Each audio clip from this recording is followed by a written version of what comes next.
mon père qui travaillait à Cléon a décidé de venir vivre dans le sud. Et donc, on a tout plaqué là-bas. Enfin, ils ont tout plaqué là-bas. Et on est arrivé ici. Et moi, je suis arrivé à l'âge de 11 ans, je crois, si je ne me trompe pas, 11 ou 12 ans, dans le sud. D'accord. Et tu as commencé donc au Stade Beaucarois, là-haut. Oui, je suis arrivé. Bon, Beaucaire, il y avait le stade Beaucairois, donc je suis allé jouer. Donc, j'étais minime, cadet, junior. Après, j'ai joué en première, et puis ainsi de suite. Après, on a fait le cursus. Donc ça a coupé un petit peu en début d'enregistrement, donc je resitue un petit peu. Donc je suis avec Johnny Hecker, donc qui a été professionnel pendant 14 ans, qui a fait quelques clubs assez prestigieux, et on va revenir avec lui sur sa belle carrière. Parce que le début d'enregistrement n'a pas passé, Johnny. Donc tu signes ton premier contrat professionnel à Nîmes. En 1993, donc tu restes 6 ans à Nîmes où tu commences le football de manière bien sérieuse. Explique-nous un petit peu cette période. J'étais junior à Beaucaire, et puis effectivement René Girard était venu voir quelques matchs, et il m'avait suivi, donc il m'avait demandé de venir à Nîmes. Donc effectivement, j'avais accepté, mais sans contrat. Donc je pouvais intégrer le centre de formation, mais sans contrat. Donc bien évidemment que j'ai foncé. Je travaillais à côté quand même, parce qu'à un moment donné, je n'avais pas la possibilité de pouvoir venir m'entraîner tous les jours. Donc je venais 3 fois par semaine, mais je m'entraînais le soir, et dans la journée, je travaillais. D'accord. Voilà. Donc après on est monté progressivement avec Abder Hamdan, qui a été également avec moi aussi à Nîmes Olympique, et d'autres. Et puis après, moi je suis un acharné de travail, j'aime ça, c'est ma passion, le football. Donc on a continué à travailler, à avoir des résultats, et puis les éducateurs et les coachs étaient contents de moi. Donc puis au fur et à mesure, j'ai eu des contrats, j'ai monté les échelons doucement en travaillant, et puis j'ai eu mon contrat professionnel. Donc à Nîmes, où pour toi l'apothéose à Nîmes, c'est en 96 forcément. Alors oui et non, parce qu'il y a cette finale de Coupe de France qui revient, donc ça c'est magnifique. On a dû t'en parler X fois. Donc en 96, il faut savoir que vous êtes en 3e division, donc le national. Et vous arrivez en finale de Coupe de France contre Auxerre. Merveilleux. Par contre, vous perdez. Oui, bon, merveilleux, oui, mais enfin bon, peu importe, l'essentiel, bien sûr qu'on a joué pour le gagner, mais bon, c'était l'ogre Auxerrois en face. Il ne faut pas oublier qu'ils avaient fait le doublé.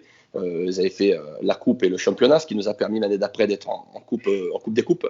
Exactement. Donc c'était génial, mais on avait galéré toute l'année en national à se maintenir. Oui. Puisque ça laisse beaucoup d'influx, la Coupe de France. Donc automatiquement, on a toujours peur un peu des cartons, des blessures, et puis inconsciemment, je dis bien, on lâche un peu, on n'est pas à 100%, et puis on a failli le payer cash en fin de saison sur notre maintien en national. Donc explique-nous un petit peu cette belle aventure de Nîmes en Coupe de France avec cette finale un petit peu. Oui, alors déjà, faut savoir que c'était une équipe jeune, une équipe très très jeune, avec quelques vieux briscards tels que Philippe Sens dans les buts. On avait Pépé, Christian Pérez, qui lui, je me rappelle une phrase, avait dit j'ai joué dans les plus grands clubs en France tels que le PSG, Monaco, j'ai été international français, et il a fallu que j'attende d'être dans un club de national avec une bande de petits cons, jeunes cons, pour pouvoir atteindre la finale de la Coupe de France. Donc il avait vécu quelque chose d'exceptionnel, et son expérience nous avait amené beaucoup de bonnes choses. Donc vous perdez 2-1 seulement contre Auxerre. Alors comme tu disais, la dur, équipe d'Auxerre, parce qu'il y a et la Chuer, il y avait Laurent Blanc, il y avait Aslan, il y avait Cocard, il y avait Urua, il y avait du lourd, Très grosse équipe. Et puis l'année suivante, vous êtes champion de national en 97. Donc ça aussi, c'est une belle satisfaction aussi, parce que tu vas jouer après à Lille et à Marseille, forcément, mais il ne faut pas oublier aussi ce titre, et souvent on oublie d'en parler. Donc, oui, bien sûr, puisque ça a été la continuité de la saison où on a failli bien malheureusement descendre, ne pas se maintenir en national. On a eu cette Coupe de France, et puis c'était plutôt mal parti également, puisqu'on avait la Coupe d'Europe. Donc la première partie de championnat, on a eu cette Coupe d'Europe, donc on était quand même, je crois, 3e, si je ne me trompe pas, on était à la lutte avec Poitiers et Istres. Et puis quand on s'est fait éliminer au 2e tour de la Coupe des Coupes, on s'est remis au boulot, et puis à partir de là, je crois qu'on n'a perdu plus qu'un match et on a tout gagné, donc on a mérité notre montée en D2 l'année d'après. Donc après quelques années après, du coup, on est en 99. Tu signes au LOSC. Oui. Ça nous rajeunit pas, hein, Johnny. Ouais, c'est loin. C'est loin, mais bon, c'est tout est dans la tête. Hein, c'est sympa. Ouais. Donc de 99 à 2002, tu joues donc tu signes à Lille. Donc là, on va monter d'échelon, Oui, malgré tout le respect que j'ai pour Nîmes. Mais tu oui. montes d'échelon et tu es entraîné par un petit peu ton père spirituel qui est Walid Alihoudzik. Vaïd, eh oui, Voilà, Vaïd. le Walid où tu as déjà déclaré plusieurs fois que c'était vraiment l'entraîneur que tu avais le plus apprécié et peut-être le plus progressé avec lui. Oui, oui, oui. Alors après, c'est quelqu'un qui n'était pas facile à travailler au quotidien, hein, honnêtement. Déjà, c'est lui qui m'a fait venir avec le président Lecomte à l'époque de Nîmes à Lille, hein. J'avais l'opportunité d'aller dans d'autres clubs. Et puis, en fin de compte, j'ai choisi Lille parce que Lille avait l'air d'être un club très structuré. J'avais décidé de partir de Nîmes, qui est mon club formateur, il faut le signaler, c'est mon club de cœur. Parce que j'avais l'impression que ça faisait déjà maintenant 6 ans que j'y étais et on voyait plus mes défauts que mes qualités. Donc, j'avais voulu un peu progresser et évoluer.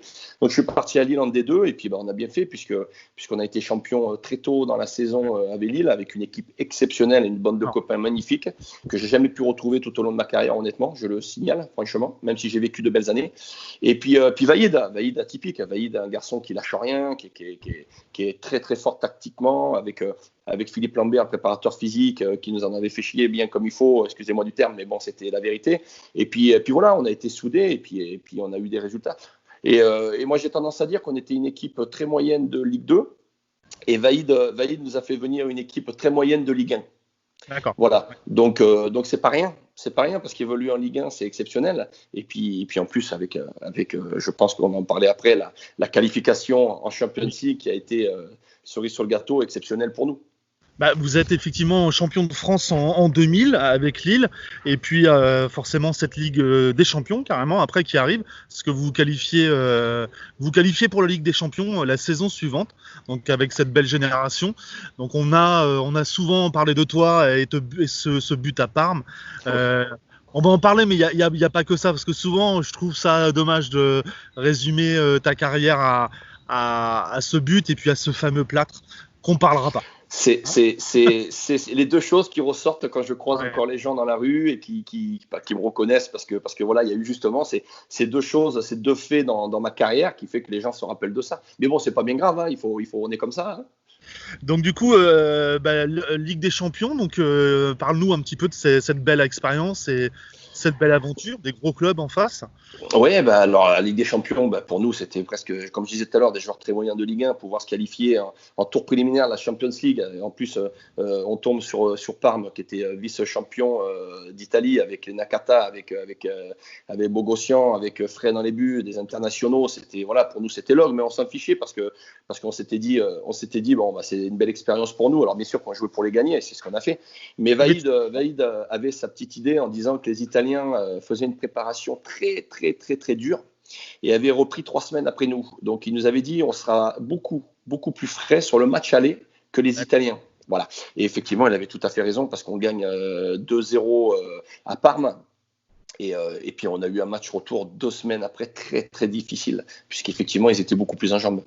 à Parme, il y avait Sensini peut-être, non? Oui, Sensini, il y avait Sensini également. Ouais, il y avait Sensini, Crespo, ouais, non? Crespo, ça Nakata, il doit y être avait, pas très oui, loin. il y avait Crespo, ouais, non, non, Ah, c'était, peut-être non, aussi, c'était la d'accord. grosse équipe, c'était la grosse. Moi, je pense qu'ils nous avaient pris un peu de dos aussi, hein, parce que pour eux, ils pensaient que ça allait être facile. Mais bon, nous, on a fait valoir nos qualités d'hommes, de combattants, d'équipe. On a surtout joué en équipe, et ça, c'était le plus important. Donc victoire 2-0 là-haut et tu marques un but. Oui, oui, Voilà, magnifique, hein, parce que gagner 2-0 avec les joueurs qu'on a cités, oui, c'est propre. c'était. Oui, oui, oui, c'était. Mais bon, il y avait des joueurs aussi en face qui évoluaient avec moi et qui n'étaient pas des moindres également. Donc voilà, je pense que quand j'ai toujours dit, et je suis aujourd'hui éducateur de gamins et président de club, le plus important, c'est pas l'individualité, c'est le collectif. Et on pourra gagner n'importe quelle équipe en étant très bon collectivement. Ok, ça c'est un message lancé également. Oui, Alors après, tout rêve d'un joueur professionnel, certainement, quand on joue en France, il y a Marseille, Paris, Saint-Etienne, Lens, ces grosses équipes, ces équipes de légende, hein, parce qu'il y a du palmarès derrière et c'est des clubs qui font vibrer. Donc toi, est-ce que ça a été un rêve clairement de jouer à l'Olympique de Marseille? oui. Oui, j'en étais supporter. Moi, jeune, quand je suis arrivé à Beaucaire, j'étais avec mon meilleur ami Eric Beaujard. On était parti de Beaucaire en stop pour aller à Marseille il y a 100 km pour aller voir un match au Vélodrome. Donc oui, j'en étais supporter, bien évidemment. Et tu as cité le PSG, tu as cité Lens. Voilà, c'est des clubs qui étaient sans prétention sur moi avant de signer à l'OM. Et puis voilà, j'ai opté pour l'OM parce que pour moi, c'était mon club de cœur, le club de ma famille, de mes beaux-parents, enfin de ma belle famille qui était supporter de l'OM.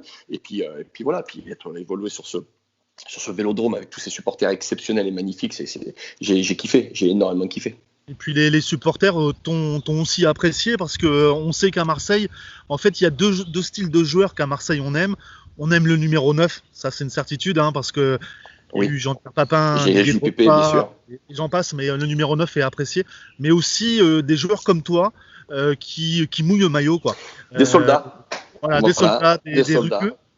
Oui, alors, dans le bon sens du terme, mais en tout oui, cas, oui. ça aujourd'hui, ça a été apprécié, ça a été apprécié en tout cas. Et Oui, c'est encore vrai, aujourd'hui, j'imagine j'ai que quand tu vas à toujours. Oui, Marseille, tu, ouais, c'est vrai. Bah, j'ai toujours mouillé le maillot. Je me répète de ce que j'ai pu dire tout à l'heure. C'est ma passion.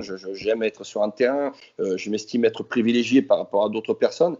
Donc, je me dois. Et puis, tous ces supporters, le stade plein, on se doit aussi de se donner à 300%. Et puis, moi, j'étais quelqu'un qui ne s'économisait pas. J'ai certes pas toujours été bon, mais quoi qu'il arrive, voilà, je sortais, j'étais carpette, j'en pouvais plus. Et je donnais le maximum pour mon club. Ça, c'était une certitude. donc tu fais plus de 70 matchs à Marseille, hein. Donc c'est pas rien, 73 exactement normalement si mes stats sont Ah, bonnes. tu les as plus que moi, les stats. J'ai Bon, plus ça en tête. en tout cas une bonne 70aine, donc Ouais, c'est fort. Et puis le Graal, c'est cette finale en ouais, 2004, ouais. 2004 avec un regret forcément la défaite contre une très très Valence. grosse équipe de Valence. Ouais, ouais, une très grosse équipe de Valence. Bon, Qui- après, il y a fait de jeu. Il y a eu des faits de jeu, oui, puisqu'on perd Fabien Barthez à la 32e, si je ne me trompe pas, où Colina, l'arbitre italien, a jugé bon, malheureusement, de signer certains pénaltys, parce qu'il y avait peut-être pénalty, effectivement, mais la double sanction a été bénéfique à Valence et nous a tués complètement, puisqu'on perd notre gardien titulaire et qui était très important dans les buts, et ensuite on a un pénalty. Donc, effectivement, quand tu perds 1-0 et tu te retrouves à 10, c'est très compliqué. c'est compliqué. En tout cas, donc c'est cette finale où après, en quart et demi-finale, des très très très gros matchs, Ah, c'était exceptionnel, c'était exceptionnel. exceptionnels, avec un Ah ouais, stade, non, non.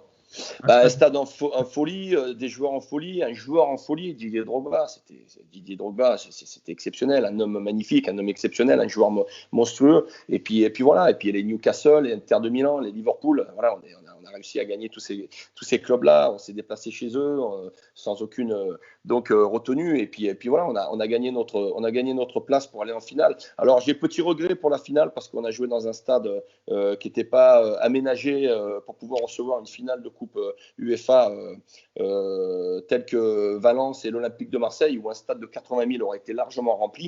Et Oui, puis on a joué sur un stade, je crois qu'il y avait 25 ou 30 000 25. avec une Il n'y a piste. pas grand Voilà. chose. Ouais. Avec une piste, c'est horrible, une piste d'athlétisme autour. Donc ça ressemble à un match de football. Et puis voilà. Puis j'ai souvenir aussi que nos supporters avaient énormément galéré à venir avec l'aéroport trop petit. Donc ouais, c'était plutôt mal parti. Et puis bah ça a mal terminé non plus puisqu'on a perdu 2-0. Vous avez perdu. Bon, pareil aussi, comme tu disais tout à l'heure, on parlait d'Auxerre. Valence, il y avait aussi une Ah sacrée oui, ah oui. belle équipe, Ouais, hein. ouais, c'était monstrueux aussi. Donc bon, on le savait. Après, se retrouver en finale, les deux équipes étaient belles. Après, je pense qu'il y a eu ce fait de jeu. C'était déjà très difficile Oui. pour nous, et en plus, ce fait de jeu nous a complètement coupé les jambes, et c'était très compliqué de repartir. Après, on se retrouve en 2005 où tu signes à Guingamp. Oui. Donc, choix surprenant, en fait, tu sors du gros Marseille et tu arrives à Guingamp. Donc, explique-nous un petit peu ce choix. Ouais, alors j'ai eu l'OM 3 années magnifiques. Ma dernière année très compliquée où déjà je commence ma saison en étant quasi titulaire, même si ça se gagne sur le terrain. Et dans mes matchs de préparation où j'en suis capitaine, je me fais une double entorse arrachement osseux et je reste sur le carreau pendant 3 mois. Donc après l'équipe a bien tourné, c'était très compliqué et un peu moins bien tourné par la suite puisqu'on perd José Anigo et on a Philippe Troussier qui arrive. Et puis Philippe Troussier, je n'ai pas accroché, on n'a pas accroché l'un et l'autre de suite. Donc un peu tout le temps remplaçant, ce qui n'est pas bien grave en soi, mais c'est même pas remplaçant, c'est parce que Philippe Troussier, on partait à 20, on était 16 sur la feuille de match et il ne prenait aucun défenseur sur le banc. Voilà. Donc j'étais toujours dans les tribunes. Et puis à un moment donné, je suis allé le voir à 3 mois de la fin, coach. Voilà, il y a le petit Taiwo qui vient d'arriver là, qui est pas mauvais. Il connaît pas les stades de France. Moi, je dis, ça fait 6 ans que je les fais, les stades de France. Je les connais par cœur. Moi, me retrouver dans les tribunes désormais, ça ne m'intéresse plus. Voilà, faites profiter un petit. Je ne re-signerai pas à l'OM. Vous ne me ferez pas re-signer non plus. Donc à partir de là, voilà, je vais finir. Je vais pas vous casser les pieds. Je vais m'entraîner comme un vrai professionnel, comme un grand professionnel, comme j'ai toujours été. Et puis à partir de là, voilà. Donc il avait pris un peu en grippe. Il m'avait mis un peu au placard. Et puis un homme exceptionnel et puis peu cher qui est décédé très récemment, qui m'a un peu sauvé les fesses vis-à-vis de Philippe Troussier, c'est Pape Diouf a été un homme exceptionnel dans ma carrière et en tant que directeur sportif de l'Olympique de Marseille à l'époque où j'y étais. Voilà, c'est lui qui a fait comprendre à beaucoup de personnes, et notamment à Philippe Troussier, de dire que j'avais donné le maximum pendant 2 ans et demi ou 2 ans, 3 quarts, et qu'il fallait me laisser tranquille. Et puis ça a été fait, ça a été fait. Voilà. Donc pour revenir à Guingamp, j'ai Noël, Monsieur Le Gret, Le Gret qui m'avait contacté et qui voulait impérativement que je vienne. Donc avec mon épouse, on avait dit bon, on va essayer d'y aller un peu plus tôt. Ça nous permettra de trouver rapidement l'école pour les enfants et une maison. Donc c'est pour ça qu'on avait précipité un peu le départ à Guingamp, qui a été une expérience pas très bonne. Je pense on fait des erreurs de casting et de choix, et je pense que là pour moi ça a été une erreur de choix. Voilà, ce club n'était pas pour moi tout simplement. Alors je crache pas dessus, bien évidemment, mais voilà, j'ai été un peu le bouc émissaire puisque j'arrivais de l'OM dans les non-résultats ou surtout la non-montée en Ligue 1 avec Guingamp. Tu as 29 ans quand tu signes à Guingamp. Oui. Donc c'est jeune. Oui, c'est jeune. Et après, tu finis ta carrière à Nîmes. Oui, alors il faut savoir qu'à Guingamp, je joue, donc bien évidemment, j'avais signé 2 ans, je joue pendant 7 mois, donc c'est très difficile, on revient, et je me fais les croisés là-bas. Donc je ne finis pas la fin de saison et il me restait 1 année. Et puis d'un commun accord avec Monsieur Le Gret, puisque Nîmes Olympique, par l'intermédiaire de Michel Mézy, voulait que je revienne au Bercail à Nîmes. Et puis voilà, après avoir fait le tour de France, j'avais envie de revenir un peu par chez moi. Et puis voilà, donc j'ai signé 2 années à Nîmes. Pour finir ta carrière du coup en 2007. Oui, certainement. 2007. Donc ça fait une carrière bien remplie, bien solide, avec quasiment 400 matchs professionnels. Oui. Et puis certainement beaucoup de voyages. Beaucoup de matchs effectivement, championnat de France, Ligue des Champions, Coupe d'Europe. Et moi, ce que je retiens aussi de ta carrière, c'est que tu as joué avec les plus grands joueurs du monde. Figo, Ronaldo. Contre. Les Galactiques. Les Galactiques, Beckham. Et tu avais une petite anecdote d'ailleurs avec Cristiano Ronaldo. Oui. Alors, il y a beaucoup de gens qui la savent, mais on va finir cette interview là-dessus à la mi-temps du match contre le Real de Madrid. Oui, on est à la mi-temps, donc on fait pas une mauvaise mi-temps, on perd 2-1 à la mi-temps, et puis bon, je suis interviewé par Canal+ France, bien évidemment, et puis juste à côté, je fais même pas attention, il y a Canal+ Espagne qui interviewe Ronaldo, donc pas Cristiano, mais le Ronaldo qui était phénoménal, ce qui est phénoménal aussi Cristiano, bien évidemment, et puis voilà. Puis on finit l'interview, et puis moi j'ai fini mon interview et je m'en vais. Et puis à ce moment-là, Ronaldo finit l'interview et puis on se croise, donc sourire, et puis il me regarde et il me dit change le maillot. J'ai dit il est sérieux, il veut changer le maillot avec moi, lui. Je m'appelle Eker, il s'appelle Ronaldo quand même. Donc c'est assez marrant. Mais ce qui était dur dans ma tête, c'est que Alain Perrin, qui était le coach à l'époque et directeur sportif, ne voulait surtout pas que l'on change les maillots à la mi-temps. Voilà. Pour lui, c'était insupportable, il ne voulait pas, donc c'était compliqué. Mais là, quand j'ai vu Ronaldo et que je savais que j'allais faire plaisir à mon meilleur ami Youssef, je me suis dit là, je peux pas, tant pis, je vais me faire gronder, je vais me faire engueuler, c'est pas un problème. Et puis j'ai changé le maillot. Puis en plus, je crois que c'est une des seules fois où un grand joueur m'a demandé de changer mon maillot, donc j'ai changé le maillot à la mi-temps avec Ronaldo. Un des plus grands joueurs du monde.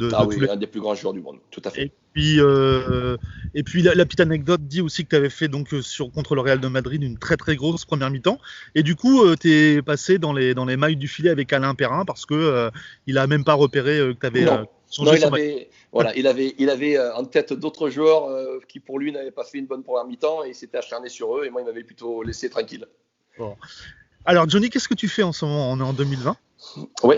Alors moi il y a 5 ans, j'ai créé un club de football. Voilà, qui est le FCB, l'Espoir Football Club Beaucairois, à Beaucaire. J'ai quitté le stade puisque voilà, pour X raisons, je ne reviendrai pas. Et j'ai créé mon propre club de football. Et maintenant, ça fait 5 ans que je l'ai, donc je me régale puisque je suis éducateur bien évidemment aussi, hein, et je transmets la passion à tous les gamins.